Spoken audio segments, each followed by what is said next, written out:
The first time someone told me I was blocking a public road, I almost laughed.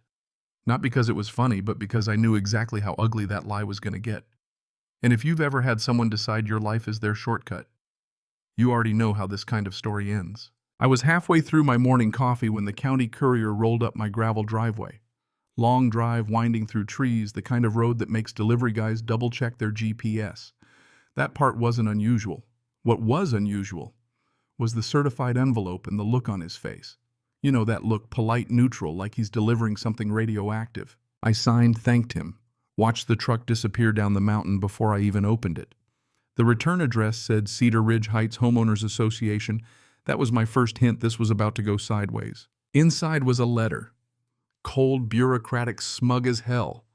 It said I had 10 days to remove my gate because it was blocking historic community access to the highway.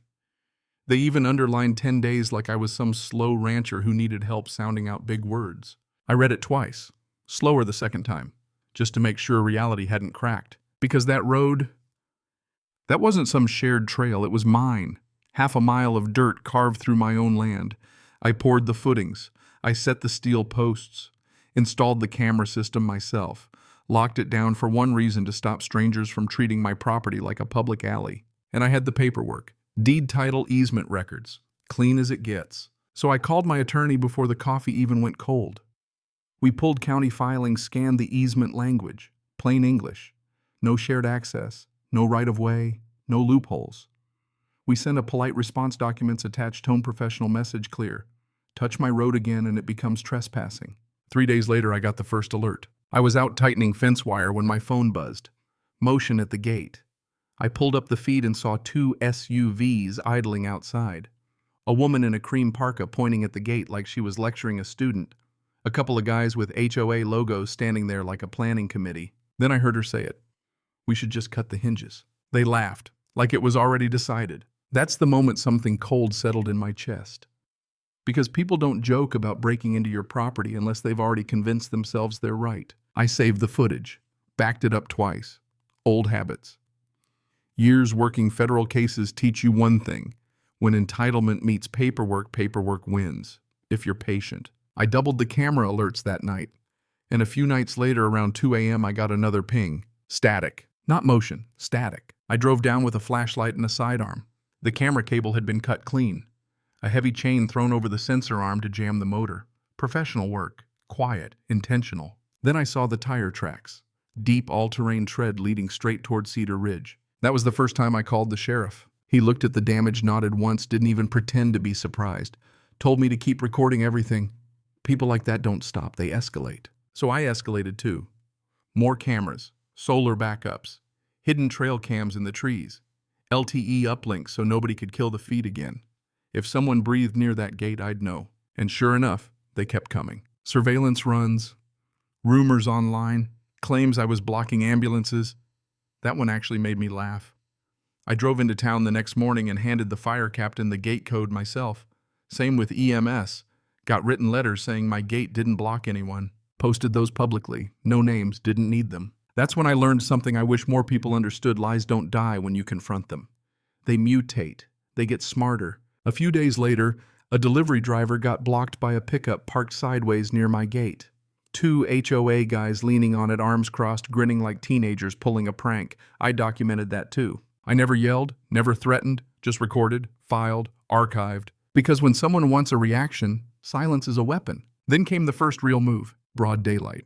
4 workers in safety vests, tools laid out. One of them kneeling by the hinge with an angle grinder. And right in the middle of it, the woman from the footage, Karen. She looked completely calm, like she was supervising landscaping, not a break-in. I rolled down there fast, gravel flying behind the ATV, told them to shut it down, told her she was trespassing. She smiled. That tight, practiced smile people use when they think they're smarter than consequences. Said they had rights, historic access, court would prove it. I told her one thing, then wait for court. Luckily, the sheriff showed up before it went further. Took one look at the tools and told them to leave. No court order, no cutting steel, simple as that. Simple. You'd think that would cool things off. It didn't. 4 days later, my attorney emailed me the complaint. They'd filed suit. Claimed I was illegally blocking a historic easement. Attached a map from the 1970s showing a route straight through my driveway. At first glance, it looked real. County seal signatures, aged paper scan. But something about it itched. The clerk's name was wrong. The font looked too modern. The seal style didn't match the era. You ever see a fake painting where something feels off but you can't explain why?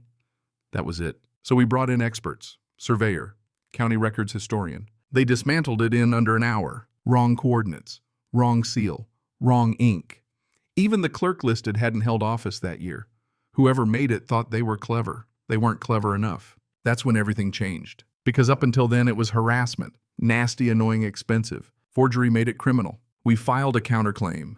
Fraud, trespassing, property damage, full documentation, months of footage, police reports, every tiny incident stacked into one big picture. And then the judge issued a temporary order. They weren't allowed within 50 feet of my gate. I laminated that order and bolted it right onto the steel post under the camera. Big, clear, impossible to miss. You'd think that would end it. But here's the thing nobody tells you about people who build their identity around control. They don't know how to stop. They only know how to double down. A week later, just after midnight, I got a call from the sheriff. Said there was a disturbance at my gate. When I got there, I saw fire. Not literal wildfire road flares. A dozen people outside the boundary line holding signs, waving flares like it was some revolution. And right at the front, Karen with a bullhorn shouting about tyranny. It would have been funny if it wasn't so desperate. Then one guy broke formation, slipped along the fence, climbed over onto my side. That's when the patrol cars showed up. He didn't even make it 3 steps before he was face down in the snow. Karen tried arguing, said it was peaceful protest. The deputy just held up the court order and started reading charges. 3 arrests that night, including her. And that was the moment I realized something that stuck with me. Most people don't destroy themselves in one big mistake. They do it in layers. One bad choice stacked on another until gravity finally wins. 2 weeks later, we had the final hearing. Small town courthouse. Packed gallery. Everyone loves a reckoning, especially when it involves someone who's been stirring the pot for years. We walked in with binders thick enough to stop bullets. Evidence organized down to the tab. Their lawyer tried pushing the fake map again. Said it proved everything. Then our experts testified. Wrong seal, wrong survey lines, wrong clerk, forged document. You could feel the air shift in that room. And then came the twist nobody saw coming. We followed the money. HOA funds paid to a consultant.